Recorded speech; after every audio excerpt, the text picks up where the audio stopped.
फैसलाबाद से खबर दें आपको। फैसलाबाद में पुलिस की गुंडागर्दी के खिलाफ एहतजाजी मुजाहरा किया जा रहा है। पुलिस ने शहरी के घर रात 2 बजे के करीब रेड किया। ना कोई एफआईआर ना वारंट गिरफ्तारी, फिर भी शरीफ शहरी के घर पे पुलिस ने दरवाजे तोड़कर छापा मारा।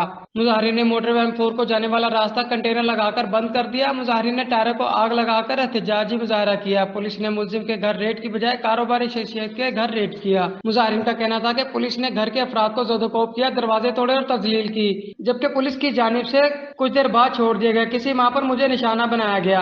मुजाहरीन का टायरों को आग लगाकर एहतजाजी मुजाहरा किया जा रहा है। मजीद तफसीलात के लिए हमने राब्ता किया फैसलाबाद से अपनी नुमाइंदा मरियम मुनीर से। जी मरियम, बताइएगा क्या तफसीलात है।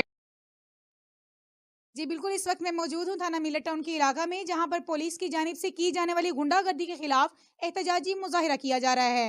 मुजाहिरीन का कहना है कि पुलिस ने रात 2 बजे हमारे घर में रेड किया और घर में मौजूद तमाम अफराद को ज़ोदोकोब किया। घर में मौजूद 33 लाख रुपए की रकम भी साथ ले गए। मुजाहिरीन का मजीद कहना था कि हमारे पे ना तो कोई एफआईआर दर्ज है, ना कोई वारंट गिरफ्तारी। इसके बावजूद पुलिस ने आधी रात को रेड करके गुंडागर्दी की। मैं आपको मजीद बताती चलूं, पुलिस के आला अफसरान मौके पर पहुंच गए। मुजाहिरीन से मुज़ाकरात में एसपी लायलपुर टाउन ने यकीन दहानी कराई, जिसके बाद मुजाहिरीन ने एहतजाज खत्म कर दिया। जी।